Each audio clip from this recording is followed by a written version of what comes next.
جديد يسعد صباحكم مستمعي ومتابعي إذاعة بوير اف ام بفقرتنا الحوارية من برنامج عطر الصباح. منذ أيام باشرت لجان الثروة الحيوانية في عموم منطقة شمال وشرق سوريا بإجراء عمليات إحصاء للثروة الحيوانية.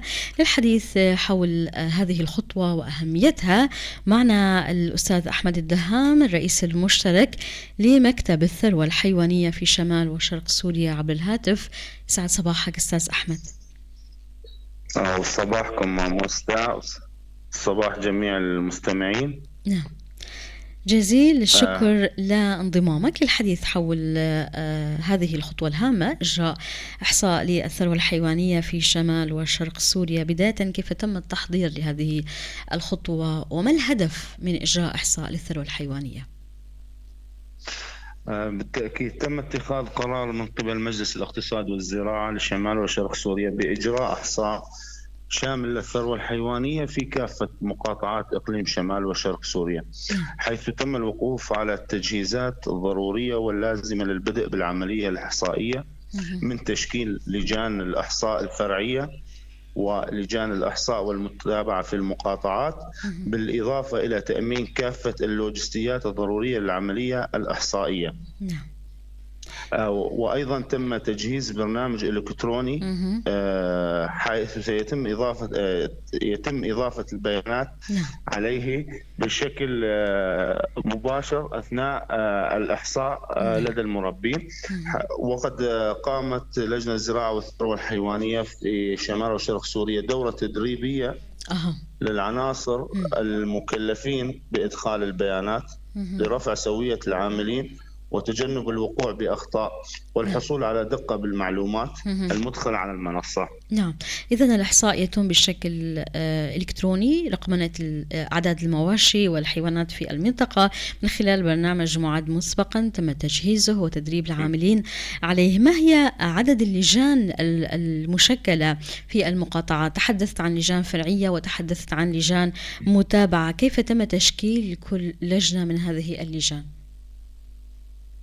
تم تشكيل 5 لجان إحصاء ومتابعة على مستوى 5 مقاطعات، بالإضافة إلى 90 لجنة إحصاء فرعية موزعة في كافة مناطق إقليم شمال وشرق سوريا حسب كل مقاطعة.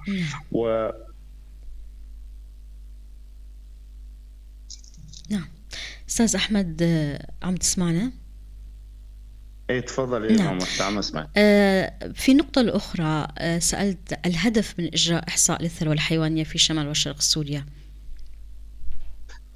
يهدف إحصاء الثروة الحيوانية حاليا إلى الحصول على قاعدة بيانات دقيقة لكافة أنواع الحيوانات وتوزعها الجغرافي في إقليم شمال وشرق سوريا. نعم. بهدف البناء مستقبلا عليها في سبيل تحسين واقع الثروة الحيوانية وتقديم وتحقيق الاستفادة المرجوة من تقديم الدعم للأخوة المربين. نعم، سنسأل حول هذه النقاط. الإحصاء، ما الذي سيشمله الإحصاء من عد أنواع الحيوانات، أماكنها؟ تمام. كما ذكرنا أن الإحصاء يشمل كافة مناطق إقليم شمال وشرق سوريا ويتضمن كافة أنواع الحيوانات من مشترات كالأغنام، الأبقار، الماعز، الجواميس، الجمال، الخيول، بالإضافة إلى الدواجن وأماكنها وأماكن تواجدها، إضافة إلى إحصاء المنشآت المختصة بالثروة الحيوانية من مداجن، مسامك، مناحل ومزارع التسمين سواء عجول، خراف، جدايا. نعم، ما هي الآلية التي يتم الآن اتباعها لعد المواشي والمنهجية التي تستخدم؟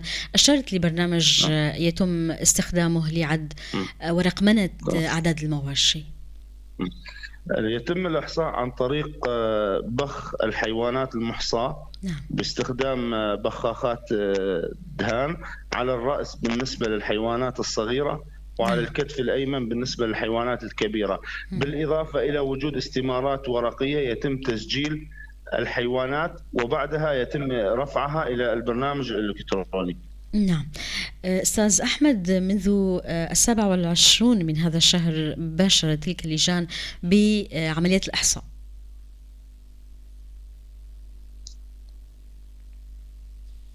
ألو. نعم، سألت منذ 27 من هذا الشهر بدأت اللجان بعملية الإحصاء، إلى الآن العمل مستمر. كيف تتم عملية الإحصاء؟ هل هناك من تحديات يلاقونها في هذه العمليات الآن؟ كما ذكرت أنه الإحصاء بدأ من عدة أيام. نعم. ولم تصادف أي معوقات بهذه الأيام السابقة. وهناك تعاون كبير بين الأخوة المربين وبين اللجان الإحصائية الفرعية بهدف تحقيق الاستفادة من إجراء هذا الإحصاء. نعم. هل هناك مدة محددة لانتهاء عمليات إحصاء الثروة الحيوانية في عموم شمال وشرق سوريا؟ تم تحديد مدة شهر كامل للانتهاء من الإحصاء كاملة. نعم. أشرت للهدف من إجراء هذا الإحصاء، ما أهمية وجود قاعدة بيانات ورقمنة أعداد المواشي في المنطقة؟ كيف سيسهم في تحسين واقع الثروة الحيوانية بداية والاقتصاد بشكل عام؟ الحصول على قاعدة بيانات في أي مجال سواء قطاع الثروة الحيوانية أو القطاع الزراعي مهم جدا لتحقيق الاستفادة من الدعم المقدم، وحتى يتم البناء عليه مستقبلا في سبيل تحسين واقع الثروة الحيوانية ومساعدة مربي الثروة الحيوانية في سنوات الجفاف للمحافظة على قطعانهم وتنمية هذا القطاع الحيوي الذي بدوره سينعكس على تنمية الاقتصاد المحلي. نعم، أشرت لمساعدة مربي المواشي، وهذا السؤال الذي سأسأله الآن. كيف سيستفيد مربي المواشي والحيوانات من هذا الإحصاء؟ ما هي أوجه الاستفادة من الإحصاء؟ طبعا الاستفادة بعد ما تحددت قاعدة البيانات الدقيقة تكون الاستفادة راح يقدم دعم للمربين سواء كانت أعلاف حسب الإمكانيات المتاحة أو سواء أدوية ولقاحات لحماية القطعان من الأمراض السارية والمعدية أو طرق تحسين الإنتاجية أو التحسين الوراثي للقطعان. يعني عدة أمور سيتم العمل عليها بناء على قاعدة البيانات اللي نتحصل عليها إن شاء الله. إن شاء الله. بختام اللقاء أستاذ أحمد، إذا بتحب تضيف أي شيء أو نقطة أنا ما سألت، تفضل. تحدثنا يعني بشكل عام وموجز عن العملية الإحصائية. وأحب أتشكرك ماموستا وأتشكر المستمعين. كثير شكر لك أستاذ أحمد الدهام، الرئيس المشترك لمكتب الثروة الحيوانية في شمال وشرق سوريا، كنت معنا عبر الهاتف. بعد الفاصل بنتابع البرنامج متابعينا الكرام.